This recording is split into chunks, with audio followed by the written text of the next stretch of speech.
مزے کی بات آپ کو بتاؤں, ابھی جو عیاشی ہے وہ تو میں نے بتائی نہیں مدرسے میں, ابھی تو میں نے آپ کو بتایا جو 2 ٹائم کے کھانے کی ضرورت پوری ہو رہی تھی. عیاشی جس کے زرداری نے خواب بھی نہیں دیکھے ہوں گے, وہ عیاشی ہم نے مدرسے میں کی ہے. اور یہ میں دل کی کیفیت بتا رہا ہوں, اوپر سے نہیں کہہ رہا. وہ عیاشی کیا تھی, کبھی کبھار لسی بھی جا کے پیتا تھا میں, جیب خرچی ملتی تھی ابا کی طرف سے بھی, بھائی بھی الگ سے دیتے تھے, تو میرے پاس اضافی جیب خرچیاں 2 بھائی میرے دیتے تھے اور 1 ابا, تو 3 جیب خرچیاں میرے پاس الگ سے آ گئی تھی. اس سے میں کیا کرتا تھا, کبھی لسی پی رہا ہوں, کبھی سٹے سے مراد چائے, ہم اس کو سٹا کہتے تھے پیار سے, چائے پی رہا ہوں. پھر ہمارا دل کرتا تھا یار یہ مدرسے کا کھانا, اب سبزی کھا کے ہم تھک گئے, جا کے ہوٹل کا قیمہ کھانا چاہیے. ایک بڑا زبردست ہوٹل تھا, وہ وہیں چند دوست مل کے اس سے قیمہ بنواتے تھے ہم, ایسا مزے کا قیمہ لگتا تھا یار وہ ہمیں. پھر کیا ہوتا تھا, پھر تھوڑے سے غیر قانونی کام بھی کرتا تھا میں مدرسے میں, سب بچے کرتے ہیں تھوڑے تھوڑے تو چلتا ہے نا. وہ یہ تھا کہ ہمیں اجازت نہیں تھی کہ 4 بجے مدرسے سے باہر جانے کی, کیونکہ عصر تک پڑھائی کا ٹائم تھا. اس میں ہم یہ کرتے تھے کہ چھپڑ میں نکل کے نا چرسیوں کے ہوٹل میں چائے پی کے آتے تھے. ہوٹل بہت گندا تھا, وہاں بھی پابندی تھی, یہ گندے غلیظ ہوٹل میں نہیں جانا آپ لوگوں نے. اب اچھا ہوٹل دور بھی ہے اور وہ عصر کے بعد جائیں گے, عصر تک کا انتظار کون کرے گا. چھپڑ میں چپکے سے نکلے پتلی گلی سے, استاذوں سے نظر بچا کے, اور خوف کے ساتھ وہاں بیٹھ کے چرسیوں کے ساتھ کپ دھلوا کے چائے پی رہے ہیں.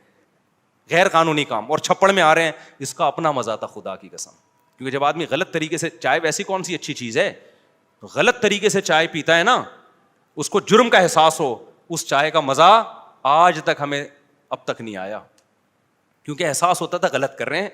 تو یہ بھی ایک مزہ ہے بھائی. چھپڑ میں چپ کے آ کے بیٹھ گئے ایسے گنڈے بن کے, جیسے پتہ نہیں مطالعہ کر کے نا تھک گئے بہت زیادہ. چھوٹی سی, اس سے زیادہ نہیں شرارت کی ہم نے الحمدللہ مدرسے میں.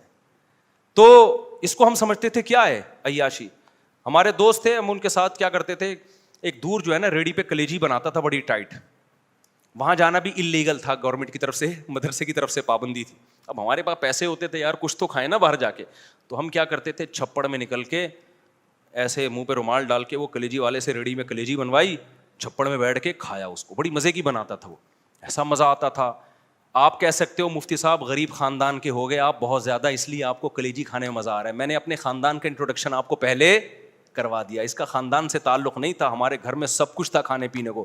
200 گز کا بڑا گھر تھا ہمارے ابا کا, اور خاندان کا بھی میں نے انٹروڈکشن کروا دیا. اصل میں جو مفتی رشید احمد صاحب ہمارے شیخ تھے نا, انہوں نے بتایا تھے دنیا کیا ہے, مسافر خانہ. لہٰذا ہمیں اس میں ریڑھی کی کلیجی بھی بڑی مزے کی لگ رہی تھی, اور دکان کی لسی کا ہمیں مزہ آ رہا تھا, اور چرسیوں کی چائے کا ہمیں. اچھا اس ہوٹل میں بڑے مزے تھے. چرسی نا ہیروئن چی تھے, چرسی نہیں, بیٹھے نا جھوم رہے ہوتے تھے. انہیں دیکھ کے ہماری تھوڑی بہت جو پڑھائی کی ٹینشن ہے وہ ختم ہوتی تھی.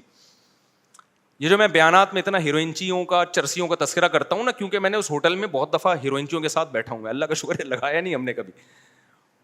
ہم باہر جا کے پہلے اپنے کب دھلواتے تھے کہ ابے ایسا نہ ہو کہ وہ تو مجبوری تھی نا, دور جانے کی اجازت نہیں تھی ہمیں. اجازت تھی لیکن ٹائم پہ, ہم تو غیر قانونی ٹائم پہ جا رہے تھے. تو وہاں ہیروئنچیوں کو ہم دیکھتے تھے, کوئی ادھر گر رہا ہے, کوئی ادھر گر رہا ہے, ایسی ایسی باتیں پھینک رہے ہیں یار, اس کو انجوائے کرتا ہے آدمی. خدا کی قسم فیوچر کا کچھ پتا نہیں تھا. یہ بھی نہیں پتا تھا کسی مدرسے میں بھی ملازمت ملے گی کہ نہیں ملے گی.